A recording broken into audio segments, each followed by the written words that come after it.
leo na kesho, na nimesukuma sana ndani ya moyo wangu. Nimekuwa na mahangaiko tangu jana, na nimepata msukumo wa kuongea kwa habari ya kutembea na Roho Mtakatifu. Kutembea na Roho Mtakatifu. Na wakati nina tafakari haya maneno au ujumbe huu, kuna mambo nimetamani tutafakari pamoja na pengine tuyaone kwa pamoja. Wakati namaanisha miaka kadhaa iliyopita, tulikuwa tuna changamoto ya kuwa na idadi kubwa ya Wakristo ambao hawajajazwa Roho Mtakatifu. Na tunamshukuru Mungu kwa ajili ya wachungaji na watumishi mbalimbali ambao kwa vipawa na neema ambazo Mungu amewapa wamekuwa wakitusisitiza sana kwa habari ya kutafuta kujazwa Roho Mtakatifu. Na wakaibuka wengine ambao walikuwa wanatutengenezea mpaka formula. Sasa hawa ni wale ambao hawakuwa na uelewa mzuri kuhusu mambo haya. Anakutengenezea formula kwamba ukitaka kujazwa Roho, sema asante Yesu. Sasa wengine unasema asante Yesu na unapaka unamaliza hamna kitu. Wengine wanakuambia ukitaka kujazwa Roho Mtakatifu, sema nakupenda Yesu mara 7.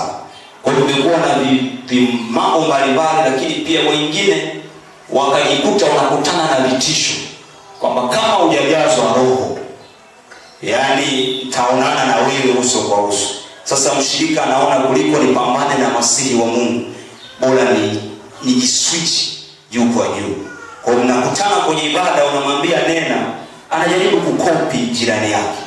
Kisikia mwenzake anasema shamba la katani, yeye anaongezea shamba la unga. Wanajaribu kutengeneza vitu visivyo halisia, pengine kwa sababu ya mkazo. Na hatuwezi kuacha kuweka mkazo, jamani, amina, kwa sababu Roho Mtakatifu ndiye uhai wetu. Lakini nashukuru Mungu kwenye mkazo huu mkubwa, wengi tumepata neema ya kujazwa Roho. Ni wachache tu ambao bado wanahangaika kuiga bila kufuata njia ya kumtafuta Mungu kwa namna yao na kwa jitihada ili waweze kumpata Roho Mtakatifu. Lakini pengine niseme kitu. Sasa idadi ya washirika ambao hawajajazwa imepungua sana. Wengi tunaye Roho. Jamani, Bwana asifiwe. Wengi tumejazwa Roho, ila tunafanya jitihada kuongezeka katika viwango vya kujazwa huyo Roho wa Bwana. Changamoto ambayo ninaiona kwa ukubwa kuliko kujazwa Roho Mtakatifu ni kuongozwa na Roho Mtakatifu. Wengi tumejazwa, lakini wachache sana tunaongozwa na Roho wa Bwana. Na nitasoma kile kitabu cha Luka sura ya 4 ikiwa ni maandiko ya utangulizi. Kitabu cha Luka sura ya 4 mstari wa 1. Biblia inasema, na Yesu hali amejaa Roho Mtakatifu alirudi kutoka Yordani, akaongozwa na Roho muda wa siku 40 nyikani. Maandiko haya yanatuonyesha maneno mawili yakiwa yanajitegemea. Jambo la kwanza tunaona kujaa. Yesu hali amejaa Roho Mtakatifu. Sasa kauli hii inayotumiwa hapa haina maana kwamba Kristo hakuwa na kiwango kinachotosheleza cha Roho, lakini lugha iliyotumika inaonyesha hali ya kutawaliwa na Roho Mtakatifu. Maana Kristo alikuwa ametawaliwa na Roho. Kristo alikuwa amemilikiwa na Roho Mtakatifu. Kristo alikuwa amedhibitiwa na Roho Mtakatifu. Imani, Bwana asifiwe sana. Ni gharama sana kujaa, kwa sababu ili ujaze kitu cha aina moja ndani ya chombo, itabidi uondoe vitu vya aina zingine zote ndani ya chombo. Ni sawa au sio sawa? Kuna kujisalimisha kwa kiwango cha juu ili Roho aweze kujaa. Watu tunaendelea kupambana kumtafuta Bwana, na safari ya kujaa kiasi cha kusukwasukwa ni safari ya maamuzi ya kujisalimisha, kwamba kuna mambo ulikuwa umeyashikilia, lakini kwa kadri unavyoendelea kuendelea mbele unatamani Bwana akupe neema kuachia baadhi ya mambo. Wengine tuko hapa, umeshamwambia Mungu kabisa, yaani acha tu mchungaji, ulishamwambia Mungu, Mungu niambie yote, lakini hiki siwezi kufanya. Kwa sababu Mungu anataka atumiliki. Mungu hataki sisi tummiliki. Mungu anataka sisi ndio atupelekeshe, sio sisi tumpelekeshe Mungu. Wengine tunapokuwa tunamtafuta Roho, huwa tunaenda kumwekea mitego ili aingie kini, kama ile anacheza bao. Roho wa Mungu hataki hayo. Roho wa Mungu anataka tunapoenda kwake twende tukiwa watupu, halafu yeye peke yake ajae ndani yetu. Jamani, Bwana asifiwe sana. Ni gharama tena ya maumivu, kwa sababu ni kwenye hatua hii Yesu aliongea maneno magumu ambayo yalikuwa ni ya maumivu. Akiwa Getsemani anapeleka mapendekezo, anasema, Baba, ikiwezekana hiki kikombe hiki kiniepuke. Haikuwa rahisi kuyapokea mapenzi ya Mungu. Haikuwa rahisi kukubali Roho wa Mungu amwendeshe kwenye maumivu makali kiasi kile, lakini anaomba, anasema ikiwezekana. Lakini kwa kuwa haikuwezekana, alikubali hivyo hivyo kwa maumivu. Hicho ndicho ambacho Bwana anakitaka. Tumemwekea Mungu mipaka kwenye maisha yetu. Yaani tuna vijimambo tumeviweka kiasi ambacho hatutaki mchungaji avuke, hatutaki Mungu avuke, hatutaki Roho Mtakatifu avuke.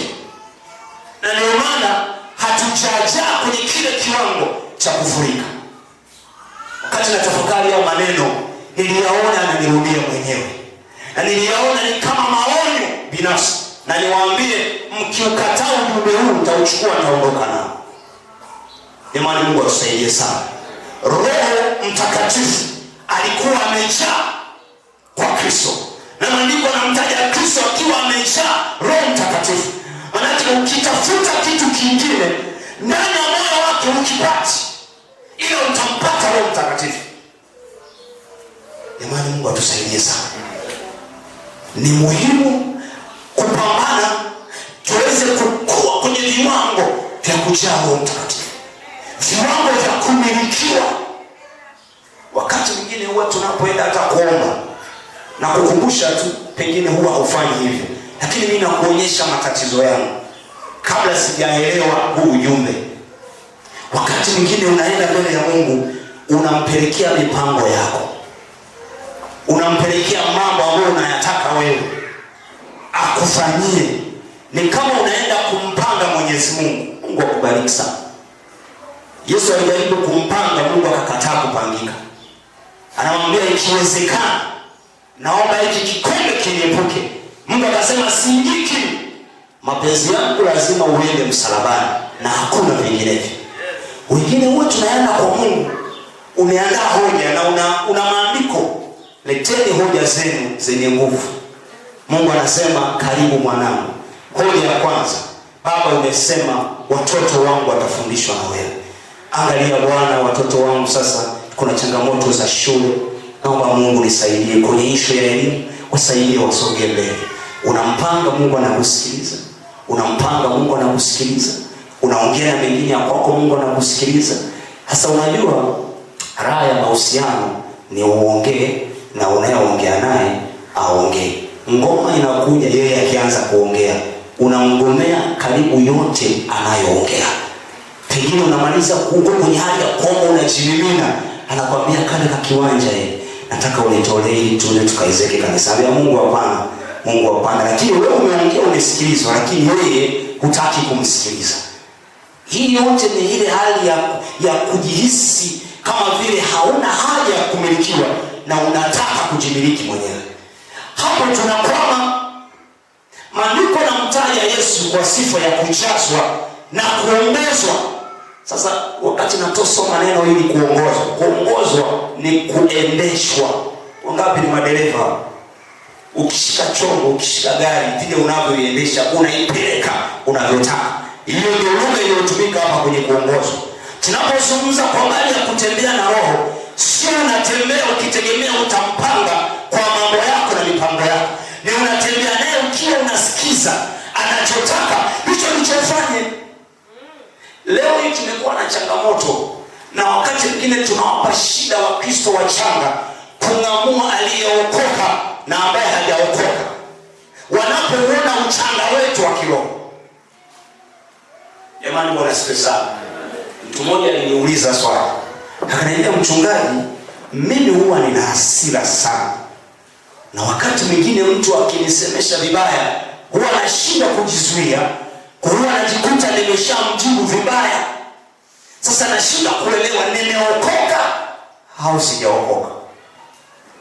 Ambacho mimi nimejaribu kujifunza kwa muda mchache, nimekuja kutofautisha kati ya karama za roho na ukomavu wa kiroho. Karama ya roho na ukomavu wa kiroho. Ukomavu huwa unachukua muda, ni mchakato. Ukizaliwa leo unabeba ndoo, siku hiyo ya maji inabidi tuende mahakamani, kwa sababu haiwezekani umezaliwa leo, meno ameota siku hiyo hiyo, na umeanza kwenda shule, maisha yao yanaendelea kama kawaida. Tutakuogopa. Tunatamani ututie moyo kwa kukua taratibu, usikimbie sana. Ukuaji ni mchakato. Isha kujazwa Roho Mtakatifu. Unapojaa huwa kuna viashiria. Utendaji wa karama, Roho Mungu anatumia kila mtu kama apendavyo. Huwa hatumchagulii, si sawa? Unaweza ukashangaa umejazwa Roho Mtakatifu, halafu Mungu anakutumia kwenye karama ya unabii. Ndani ya kanisa unanena lugha, unatoa unabii, na ni Mungu, sio shetani, ni Mungu. Lakini kama bado kuna uchanga kwenye maisha yako, tutayaona matendo ya mwili kwenye maisha yako. Kwa sababu mwili huu unasurubishwa kwa makusudi. Yaani huwezi kuamka tu ushinda mwili. Hata Paulo alisema anapambana au surubishi. Jamani, Bwana asifiwe sana. Sasa naomba niseme, ukuaji ni matokeo ya kuendelea kumruhusu Roho Mtakatifu akushughulikie, akuendeshe, akupelekeshe. Tuna watu ambao wamejazwa lakini hawajakubali kupelekeshwa. Ndio maana wale walimu wa masomo ya Roho Mtakatifu, unaposoma kile kitabu cha Ezekieli sura 47, tunaona vile vipimo. Maandiko nasema malaika alikuwa anamchukua Ezekieli, anapima wilaya 1000, halafu baada ya hapo anampima zila zingine, anampeleka. Wengine wanasema hiyo ni viwango vya ujazo wa Roho Mtakatifu. Lakini vile viwango vya mwanzo, kile kiwango cha kwenye kiwiko, ni kiwango ambacho ni maji ambayo unaweza ukayadhibiti, si ndio? Roho unaye, lakini anakuamsha usiku ombe, unamkaushia. Kwani uongo? Anakuamsha kabisa, anakupa mzigo wa kuomba. Unajikausha, unafurika shuka makusudi kabisa. Ni roho unaye, lakini unamnyima nafasi ya kukuendesha. Unataka wewe ndio umuendeshe. Unaweza ukifanikiwa kuanza kuonyesha kauti, Roho Mungu anakusogeza taratibu kutoka kwenye kiwiko sasa kwenye magoti. Lakini bado hata hiyo maji yakiwa kwenye magoti unaweza ukayagomea. Jamani, Bwana asifiwe sana. Ni kiwango ambacho unaweza kubageni. Roho Mungu anaongea, unambushia, unampa na maandiko. Mtu mmoja Roho Mungu alimwambia, alikuwa na magari mawili. Roho Mungu akamwambia, nataka nikubariki, ila nataka hizi gari zako 2 unitolee. Huyo mtumishi akasema, Mungu, ni wewe umesema kwenye neno lako ya kwamba nikiwa na kanzu 2 nitoe hii. Sasa unataka kanzu zangu zote 2, mbona unapigana na maandiko? Sasa unajua hicho ni kiwango, unabishana naye.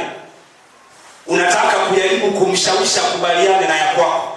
Na hiyo ilikuwa ni special case. Na huyu mtumishi alipokubali kuitikia, akatoa zile gari zake 2. Ushuhuda unaonyesha amekuwa akipokea miujiza ya magari. Mpaka wakati mwingine amekaa natoka kwenye ibada, gari zimebaki mpya, mpaka anazigawa zingine hata haelewi. Lakini ikiwa ni matokeo ya kuitikia maelekezo ya Roho Mtakatifu.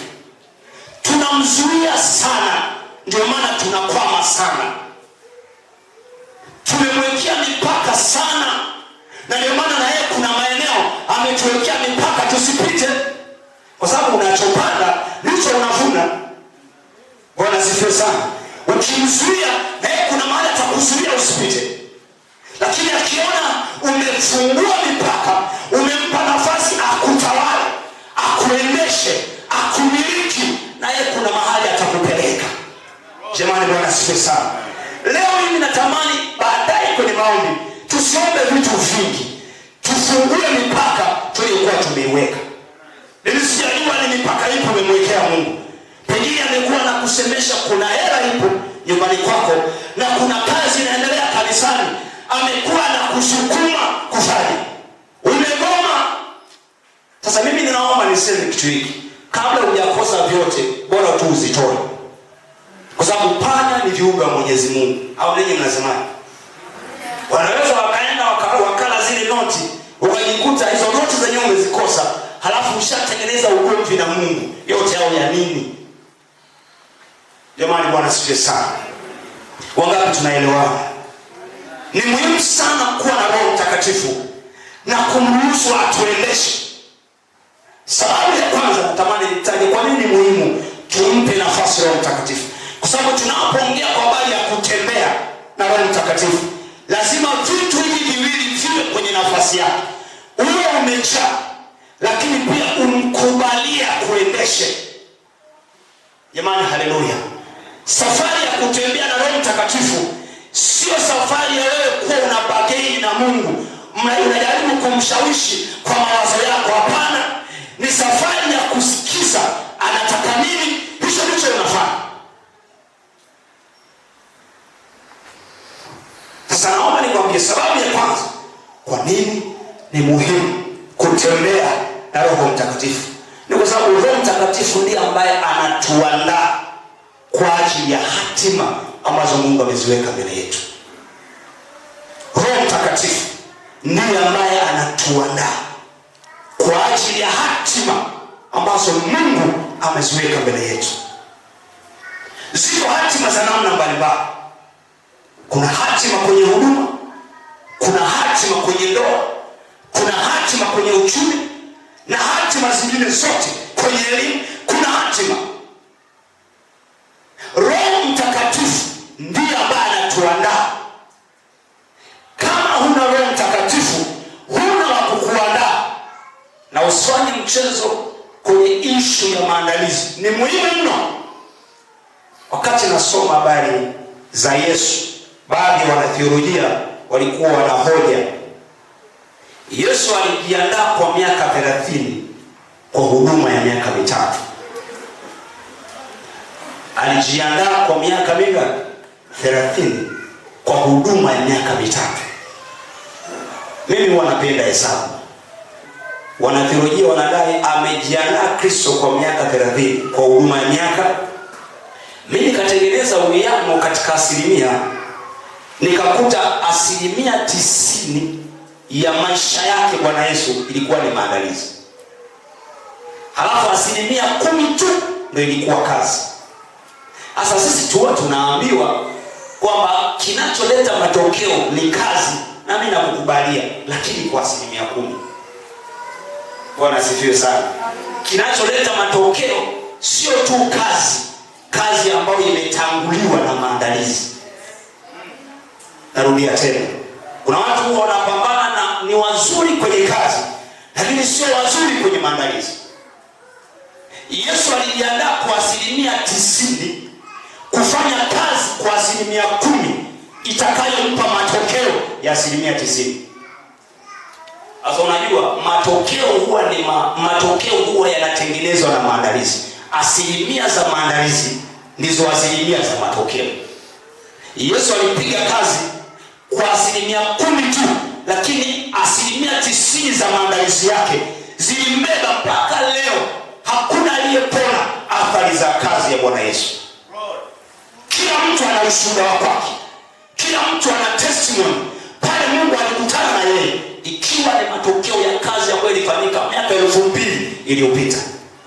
Na ni muhimu kuandaliwa kwa sababu maandalizi yanapunguza muda wa kufanya makosa.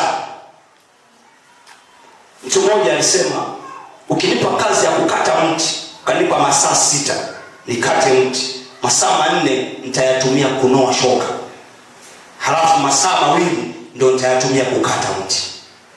Alikuwa anaongelea tu maandalizi. Kwa maana nitatumia masaa 4 ya mwanzo kuandaa nyenzo zangu, halafu yale masaa 1 yaliyobaki tayatumia kuangusha mti. Na anafanikiwa kuliko yule ambaye amepewa masaa 6 na anajua kifaa chake ni butu, anaingia kukata mti, atatukana matusi yote, mti haushuki. Unakata majani yanaanguka, unakasirika, unaona wanakuonea, ni kujiandaa umekataa, ni kujiandaa umegoma. Lakini kama ukikubali kuandaliwa, huyo mambo yanakuwa rahisi. Jamani, Bwana asifiwe sana. Sasa Roho Mtakatifu huwa anatuandaa. Kama huoni matokeo, usipate shida, rudi kwenye maandalizi. Na naomba niwaambie ukweli kabisa, mahali pa kuanzia ni kutafuta kuwa na Roho Mtakatifu. Yaani hapo ndio pa kuanzia. Maandiko yanaeleza kwa habari ya Kristo ambaye ndio mfano wetu wa kuiga. Maandiko yanasema hali amejaa Roho Mtakatifu, akaongozwa na Roho kwenda nyikani kwenda kuomba. Huko akajaribiwa na Ibilisi baada ya kumaliza maombi yake ya siku 40 mchana na usiku. Mahali pa kuanzia ni kutafuta kujaa, lakini pia kukubali kuendeshwa na Roho Mtakatifu. Jamani, Bwana asifiwe sana. Sasa naomba tunapoelekea kwenye kiini cha somo, naomba nimtumie mtu mmoja kama mfano kwenye somo letu hili la leo. Na mtu huyu si mwingine, anaitwa Sauli. Nitamtumia kama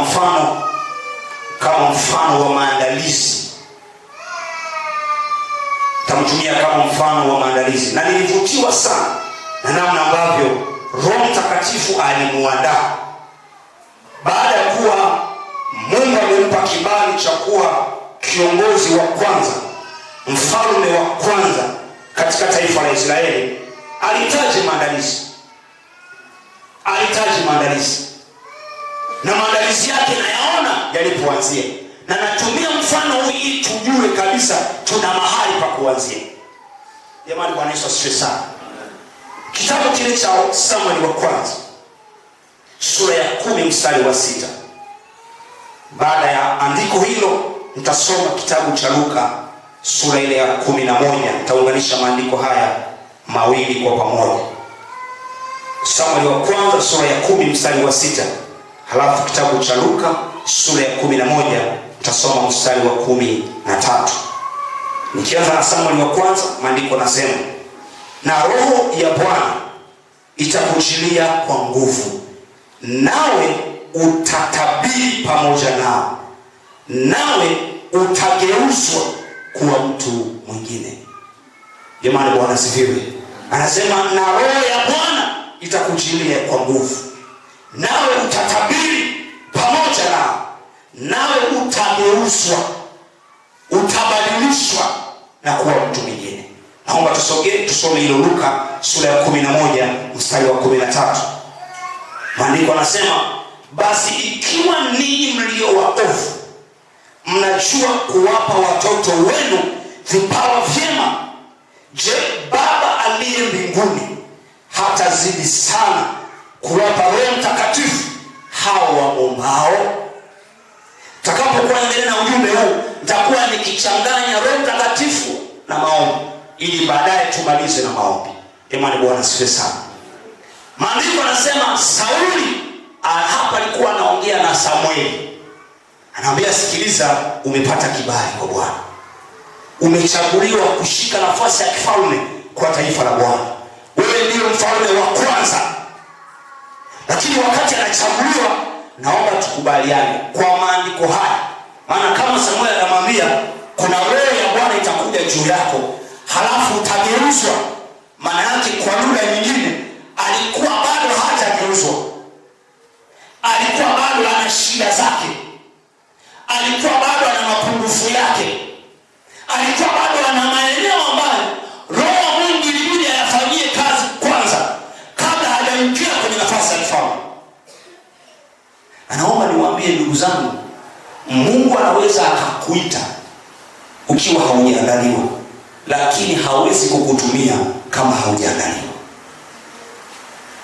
Narudia tena, Mungu anaweza kukuita kwenye neema hii ya wokovu, Lakini ili ufike mahali uaminiwe, lazima ukubali kuandaliwa. Ndugu yetu Sauli anaambiwa lazima ageuzwe, lazima atengenezwe, lazima aandaliwe. Mimi nilijiuliza, maandiko anaposema utageuzwa nao utakuwa mtu mwingine, mimi nitamani kujua huyu mtu mwingine ni nani? Kitabu cha Wakorintho wa pili sura ya 4 mstari wa 16. Biblia inasema, kwa hiyo hatulegei, bali japokuwa utu wetu wa nje unachakaa, lakini utu wetu wa ndani unafanywa upya siku kwa siku. Wakorintho wa pili sura ya 4 mstari wa 16.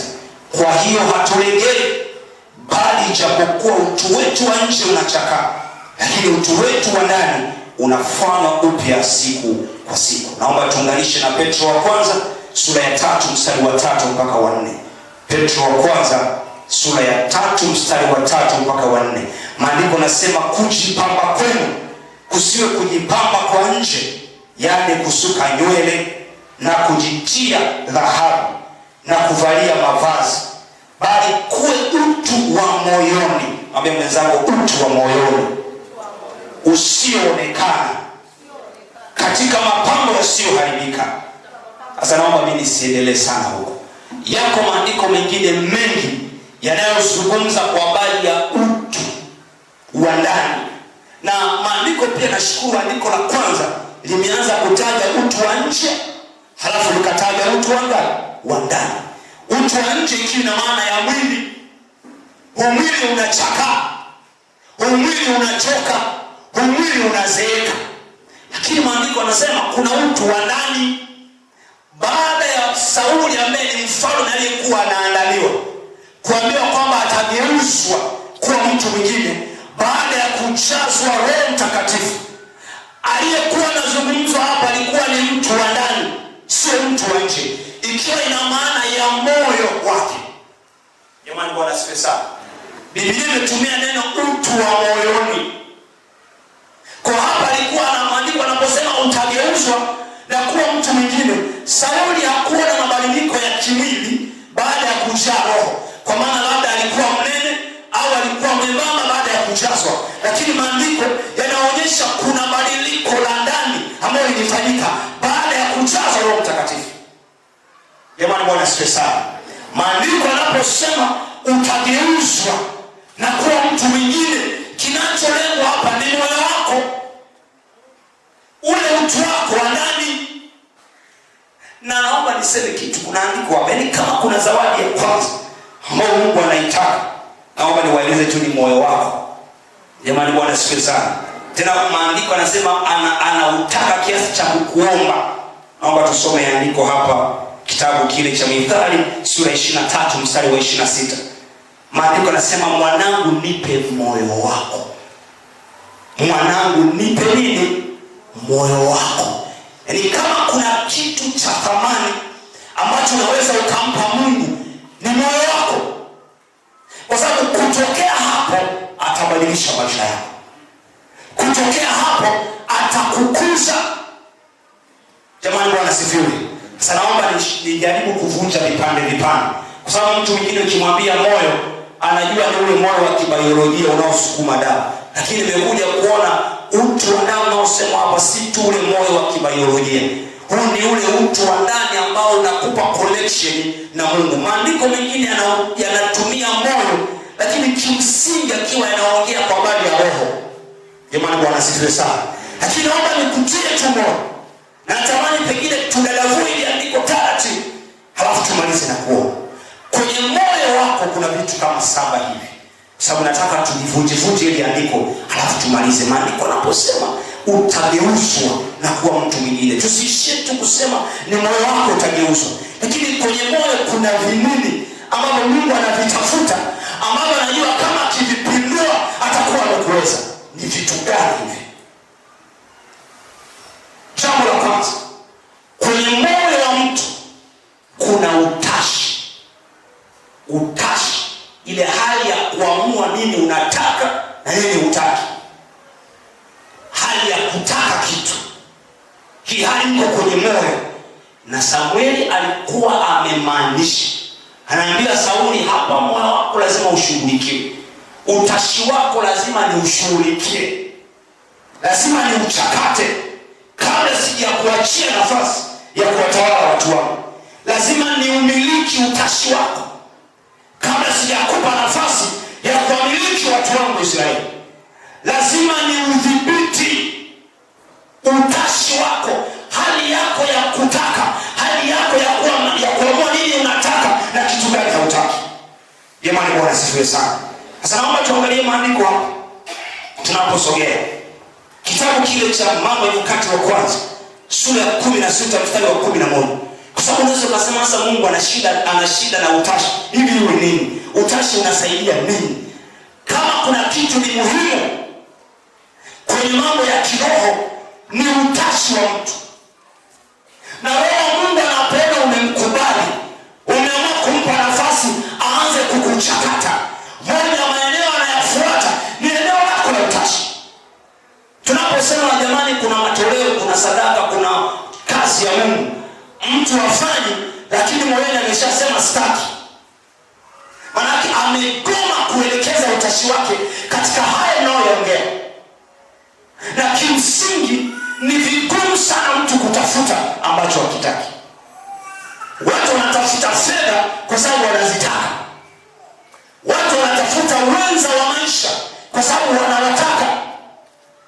Na ukisoma ile Mambo ya Nyakati wa Kwanza sura ya 16 mstari wa 11, maandiko yanasema mtakeni Bwana na nguvu zake.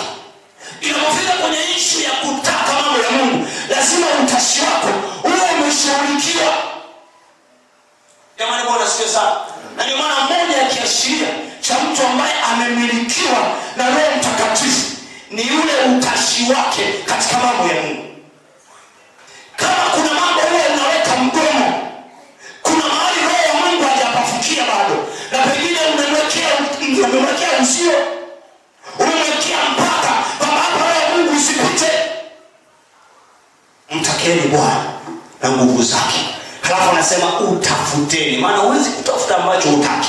Mungu anajua kama angeweza kukamata utashi wa Sauli, asingekuwa anamlazimisha Sauli kwa baada ya kumtafuta. Ishu ya kuamka usiku unatafuta uso wa Bwana wakati wengine wamelala, haiwezi kuwa mzigo kama Roho Mtakatifu amemiliki utashi wako. Wakati mwingine watu wanaamka usiku, wanaenda kwenye biashara zao saa 8, saa 9, saa 10, wanataka hela, wanaweka alarm, wanachinyima kwa sababu wanazitaka. Na hapa Mungu anamwambia Sauli kwamba utashi wako lazima nishughulike nao. Anaposema utageuzwa na kuwa mtu mwingine, manake eneo lako la kutakataka mambo lazima nishughulike nalo, nijaze mambo yangu hapo. Jamani, haleluya.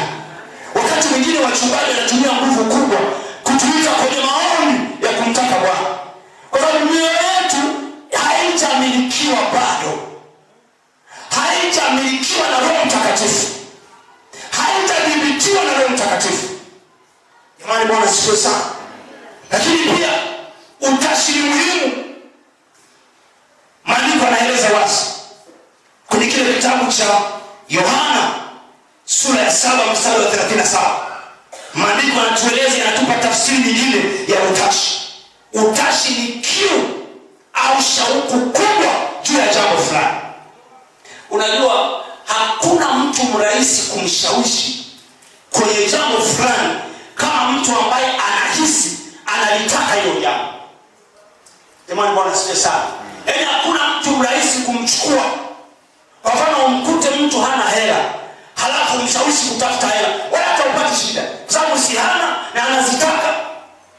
Lakini umkute hana na hazitaki, ndio shughuli. Maandiko yanasema, ukisoma ile kitabu cha Yohana, Yesu alikuwa anaongea kwa habari ya Roho Mtakatifu, na maandiko yanasema ilikuwa ni kwenye siku kuu ya Wayahudi. Anasema akasimama, akasema kila mwenye kiu aje kwangu anywe. Yaani Kiswahili kingine, anayetaka aje, anayetaka aje. Mungu atusaidie sana. Mimi naomba nikutie moyo, tuna safari ya kuvunja mpaka ili Roho Mtakatifu amiliki utashi wetu. Na wakati mwingine hata issue ya wito katika huduma, kama utashi wako haujamilikiwa na Roho, utapata ugumu sana kuitikia hata wito wa huduma. Maandiko yanasema kwenye kitabu cha Mithali, pengine nilisome ile andiko. Kitabu cha Mithali sura ile ya kwanza, nitasoma andiko hili. Kitabu cha Mithali sura ile ya kwanza.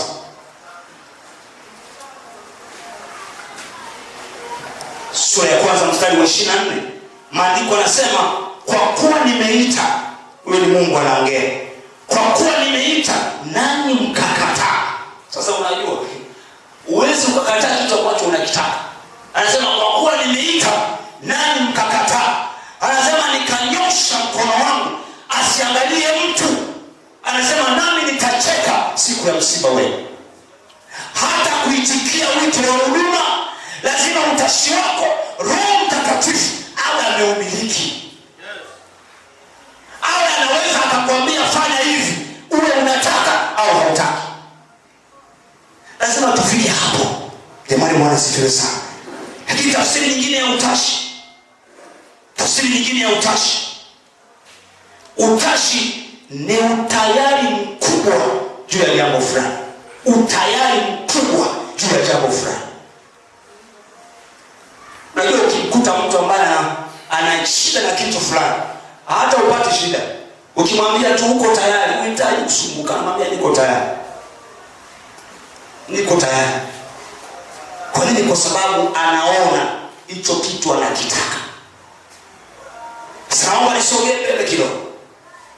Kwenye moyo wako kuna kitu kinaitwa nia. Manake Mungu wakati anaongea na Sauli kwamba utageuzwa na kuwa mtu mwingine, tunaona ni andiko moja la kukariri, lakini Roho Mungu alikuwa kuna maeneo anayataka kwenye moyo wa Sauli ambaye alikuwa anaona ni lazima ashughulike nayo kabla hajamruhusu awe mfalme na kiongozi wa watu wake. Jambo la pili, kwenye moyo kuna nia. Sasa nia unaweza ukaipa tafsiri ile ambayo unaijua wewe. Moja wapo ni ile hali ya kukusudia kitu. Watu wote tunaambiwa kwamba mahali penye nia kuna nini? Ukiona hakuna njia ujue ni nia tu ndio imekosekana. Lakini mtu kama ana nia kufanya jambo, atatengeneza njia kwa namna yoyote kwa sababu ana nia.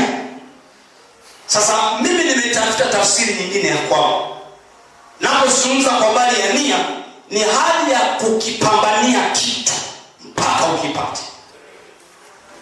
Unaweza kuwa na tafsiri yako, lakini yale unakipambania kitu, iwe jua, wengine wanasema iwe mvua, mpaka ukipate. Hutulii mpaka umepata unachokitaka. Hiyo ndio nia. Sasa Roho Mtakatifu alikuwa anajua vipi kama Sauli angeacha bila kugeuzwa moyo, halafu akaenda kwenye kiti cha kifalme, nia yake ikiwa bado haijavurugwa na Roho Mtakatifu. Manake kuna wakati angeweza kupambania mambo ambayo hayako ndani ya mpango wa Mungu mpaka ayapate. Na Mungu alijua haya. Akamwambia Sauli, lazima ugeuze moyo wako. Lazima nishughulike na wewe mpaka nihakikishe sura nayoiona imekutoka, umekuwa mtu mwingine. Jamani, Bwana Yesu asifiwe sana. Ni muhimu sana.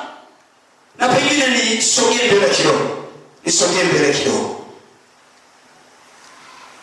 Kunia jambo wakati mwingine kunaweza kumaanisha kuendelea kufanya kitu bila kujali upinzani uliopo. Kama unaandika hiyo tafsiri nyingine ya nia, inaweza kumaanisha kuendelea kufanya jambo bila kujali upinzani uliopo. Sio rahisi sana. Kwenye huduma kuna vita. Wakati mwingine kwenye kutafuta yale ambayo Bwana anayataka katika maisha yetu, huwa haimaanishi kutakuwa rahisi siku zote. Kuna vita. Nehemia akiwa na msingi wa kujenga ukuta sio wake. Ukuta ni wa Yerusalemu, na tena Yerusalemu yenyewe ilikuwa ni mji wa Bwana, haukuwa mji wake, lakini bado alikutana na vita. Kuna watu wanadhana, wanasema kama ni Bwana amekwambia hakutakuwa na upinzani. Sijajua ni Bwana yupi, lakini huyu Mungu ninayemjua wakati mwingine huwa anaacha vizuizi mbele, sio kwa sababu ameshindwa kuvitoa, lakini kwa sababu kuna namna anataka kukujenga. unapovuka kizuizi kimoja baada ya kingine, kuna mabadiliko huwa yanafanyika ndani yako. Kwa anaweza kaviacha akiwa hana shida na nguvu zake, ila akiwa ana shida na moyo wako. Jamani, Bwana asifiwe sana. Unaonaje wana wa Israeli baada ya kuwa wamevuka ile bahari ya Shamu? Mashaka yalibaki. Nauliza tu, umeona bahari ya Shamu hiyo imegawanyika, maji yamesimama kama ukuta, wewe unaweza kumtilia Mungu mashaka? Mungu aliliacha ile akiwa anaitafuta mioyo ya hawa watu. Na unajua, niwaambie wapendwa, wakati mwingine huwa tunajichelewesha wenyewe. Wakati nasoma hata habari za hawa watu wana wa Israeli, hii miaka yote 40 wanazungushwa, wanatembezwa jangwani. Mungu hakuwa na maana ya kuwazungusha hivyo. Hivi unafikiri ni sifa kumzungusha ndugu yako? Kumzungusha mtu unayempenda ni sifa? Sasa wanatheolojia wanasema Musa alifanikiwa kuwatoa Israeli Misri kwa siku moja, lakini ilichukua miaka 40 kuitoa Misri ndani yao. Sijajua kama nimeeleweka. Tunapozungumza Misri hatumaanishi tu taifa au ardhi ambayo ina mipaka halali inayojulikana kimataifa, lakini tunazungumza kwa Misri kwa maana ya mfumo. Ndio maana walimsumbua sana jangwani. Wanakumbuka matango na nyama, ni maisha yale. Walikaa sana utumwani kiasi ambacho Misri iliingia taratibu ndani yao. Mungu anawapitisha jangwani, alikuwa anachomoa kwa sababu anajua wanaenda Kanaani. Huko Mungu anatamani awe nao, lazima aondoe mifumo ya Misri. Miaka yote 40 Mungu anapigishana nao, akiwa anashughulika na mioyo yao. Maandiko yanasema aliwatweza jangwani ili apate kujaribu mioyo yao. Ndugu zangu, Mungu ana shida na moyo wako. Anatamani kama tu utakubali aende kushughulikia. Kama ni nia ya moyo wako, Mungu ashughulike nayo. Jamani, Bwana asifiwe sana. Bwana asifiwe. Naomba tusogee mbele kidogo, nikupe tafsiri nyingine ya nia. Nia au kuweka nia juu ya jambo ni kulazimisha njia mahali ambapo hapana njia. Na hii tabia sio kwetu tu, na sio kwamba utakuwa unailazimisha, hata Mungu wetu pia yuko hivyo. Maandiko yanasema huwa anafanya njia mahali pasipo na nini? Na njia. Kwa nini? Kwa sababu anayo nia, anayo makusudio yake, na anapoyaamuru huwa anayatengenezea njia. Haijalishi uioni, lakini Mungu huwa anajua anapoweka nia, anaweka na njia yake. Jamani, Bwana sifa sana. Mimi naomba niwaite ndugu zangu, tumpe nafasi Roho wa Mungu. Ni muhimu sana kuruhusu aikamate nia yako, kwa sababu itafika mahali unaweza kuanza kupata kitu maadamu tu ni majira yake. Bwana anakupa. Wangapi umeshawahi kuanza kitu hujaomba? Umeanza tu kitu kwa shaka Mungu amekutendea. Wangapi? Hiyo ni pale ambapo Mungu ameshaona kabisa kwamba huyu moyo wake, naona sio ni shida kwake, na najua nikimpa tafaidika pia. Kuna hisa zitaongezeka kwenye ufalme. Jamani, Bwana asifiwe sana. Tukimpa nafasi Roho Mtakatifu hatupotezi. Na moja kitu nimekipenda, unajua wakati mwingine ni pengine nafikiri kibinadamu, huona ni kwa sababu hatujamjua vizuri huyu Mungu, ndio maana tunamwekea mipaka. Hatujajua vizuri uwezo wake, na kwamba kila anachokifanya ni kwa sababu anatupenda. Kama tungejua hayo, tusingemzuia. Jamani, Bwana asifiwe sana. Wewe unaonaje, una mwanao umetoka kwenye majukumu yako, unamletea pipi zake 2, umempa, anashangilia, halafu unamwambia mwanangu, naomba kamoja tu. Sasa unajua akikataa, wewe mwanangu unasema mwanangu, hujaliwa, kama nimekuletea nimeweza kukupa zote hizi, ukinipa kwenda shida kukuongezea zingine. Lakini unajua au ni utoto, anafikiri nikichukua siwezi kumpa tena. Lakini mtoto ambaye anamuelewa baba yake, anakuambia chukua zote, maana unajua kama ulimpa 2 wewe ukampa 10. Kwa pengine ninaona uchuzi mdogo tulio nao kwa Mungu wetu. Tunahisi kama vile ili akusaidie lazima akakope. Mungu hayuko hivyo. Unahisi kuna wakati atachoka, atakosa kampani. Mungu hayuko hivyo. Kuna wakati unajikatia tamaa kwa sababu ya historia iliyokuhuzunisha, lakini Mungu wetu hayuko hivyo. Na kama kuna kitu nimekiogopa, Mungu kwake yakimwagika maji anayazoa. Nataka tu uelewe, anaweza akageuza historia. Ni wewe tu huwezi kuzoa, lakini yeye huwa anazoa. Na maandiko yanapoeleza kwa habari ya uwezo wake, maandiko yanasema kwenye kitabu cha Ufunuo, Yohana anaona mafunuo, anaona maono, halafu anasikia sauti ambayo inasema, tazama nayafanya yote kuwa mapya. Maana yake anaweza kufanya kila kitu kianze mwanzo. Kama mtume poteza max, anaweza kaanza mchezo uanze mwanzo. Ni hofu yako tu. Ninakuita katika utegemezi wa Roho Mtakatifu. Yaani kama umeamua kuwa tegemezi, basi uwe tegemezi kwa Roho. Kuna wakati nimekuja kumwogopa sana Roho Mtakatifu. Unapokuwa karibu naye, anafanya mambo yako mengi yawe rahisi sana. Na kuna wakati nakwambia, kuna watu wanaweza kuwa wategemea na ukawashirikisha mambo yako, mipango yako, na unamwambia kabisa ndugu yako, unafungua moyo, ndugu yako ni 1 2 3 na shida 1 2 3. Roho Mtakatifu ni mwaminifu. Anaweza kukwambia usijali, nitakufanyia hicho. Lakini Roho wa Mungu anakuambia hapo upati, hakupi, amekudanganya. Nakwambia ukweli. Anaweza kukuongoza. Ukiona umeenda kwa mtu anakuambia ungekuja jana, ungekuwa umepotea njia. Unampigia simu mpendwa na 1 2 anakuambia ukisikia achana naye, umeenda mwenyewe. Roho wa Mungu akuongoza. Roho wa Mungu ni mwaminifu. Naomba niwaambie, njia zake huwa ni za uhakika. Jamani, Bwana siwe sana. Njia zake ni za uhakika. Anaweza kukusemesha kabisa, hapa unapotea. Huyu amekutumainisha tu, lakini hapa hamna kitu. Ninawaita tumtegemee Roho Mtakatifu. Yaani usisi kama ukijiachilia kwake unaenda kupoteza maisha. Hapana. Roho Mungu yuko hivyo. Jamani, Bwana siwe sana. Na kwa taarifa yako, hahitaji uwepo ili yeye awepo. Narudia tena. Yaani hahitaji wewe uwepo ili yeye awepo. Ila wewe unamhitaji awepo ili wewe uwepo. Hana utegemezi kwa chochote. Na huwa wachungaji tuna lugha ya kuwatia moyo. Lakini naomba niwaambie ukweli kabisa. Watu tunatamani mjisikie vizuri kwamba jamani, kazi ni yetu. Ukiacha atafanya nani? Na kwambia ukiacha kuna mtu atafanya. Watu tunatamani tusikuache, maana tunaona ufahamu wako ni mdogo.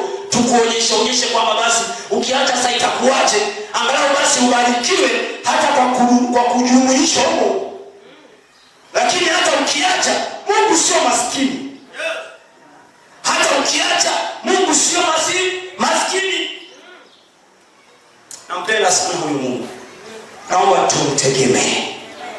Yaani muamini kwa maisha yako. Usimwekee mipaka. Kama kuna kitu amekusemesha ufanye, wewe fanya. Ni kwa faida yako. Tunapomtii Bwana ni kwa faida yetu. Huwezi kupanda mahali ambapo hujavuna. Kwa Mungu sio kwenye shamba la bibi. Kwa Mungu wewe tunavuna tunacho kipanda. Ondoa mipaka, mpe Mungu nafasi. Atawale maamuzi yako, atawale nia yako ya ndani. Wakati mwingine kama unavyopambania mambo yako, pambania Mungu hivyo hivyo. Kama unavyokosa usingizi kwa mambo ya kwako, na ya Mungu hivyo hivyo. Halafu tupimane, tuone mwisho wa siku naye atakuwa tofauti. Maandiko yanasema kwenye kitabu cha Malaki, Mungu mwenyewe anasema, nitahakikisha kunakuwa na utofauti kati ya wale ambao wananitumikia na ambao wanitumikii. Nakwambia ukimtumikia Bwana, mwisho wa siku itaeleweka anayemtumikia na ambaye hamtumikii. Inachukua muda, lakini ni hakika. Waingereza wanasema it is slow but sure. Ni pole pole, lakini ya uhakika. Watu wanaweza kukutazama, wanaona kama unapoteza muda, lakini unaelewa unachokifanya. Jamani, Bwana asifiwe sana. Hasa muda kitu ninakipenda, naomba tusimame.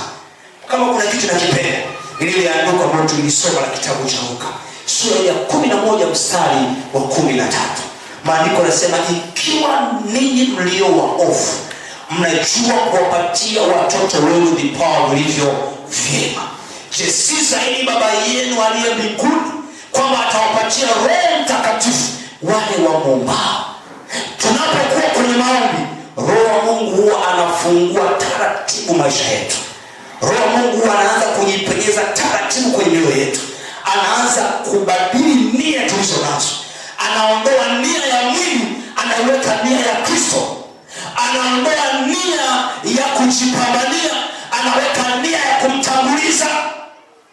Tunapoomba anaanza kushughulika na utashi. Ndio maana kama kuna kitu mtanikubalia, wale ambao mmekuwa na kawaida ya kujimimina mbele za Bwana kwa muda wa kutosha, unakuta baada ya kuomba moyo wako umefunguka sana kwa Bwana, kiasi ambacho uko tayari anachokitaka tu wewe umfanyie.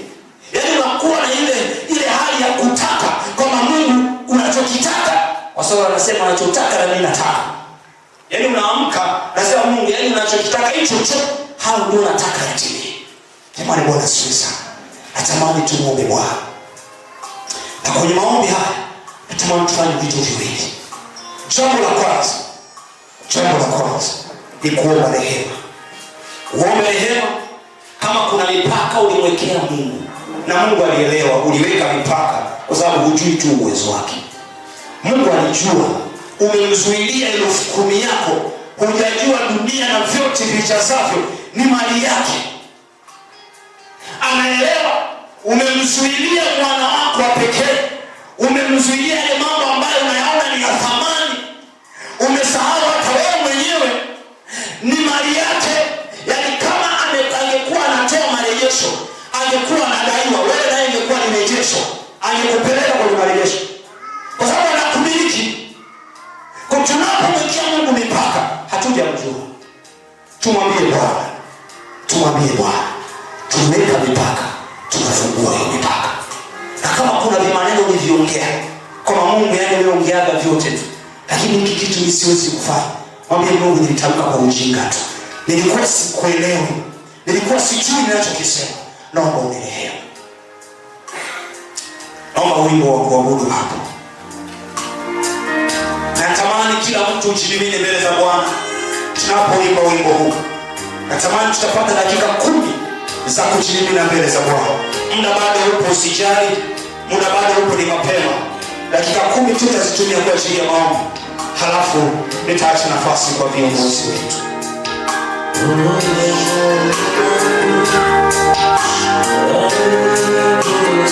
Naweza hiyo mikono yako juu.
Sasa kila mmoja kwa nafasi yako, tafuta kona ya kwako, anza kujimimina mbele za Bwana.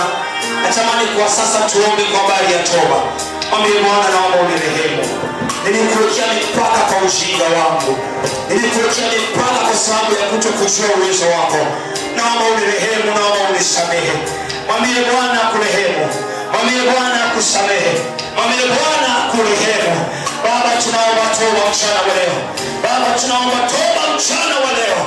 Baba, tunaomba toba mchana wa leo. Tunaomba rehema zako, tunaomba rehema zako, tunaomba rehema zako, tunaomba rehema zako. Tutakase Bwana, turehemu Bwana, kujua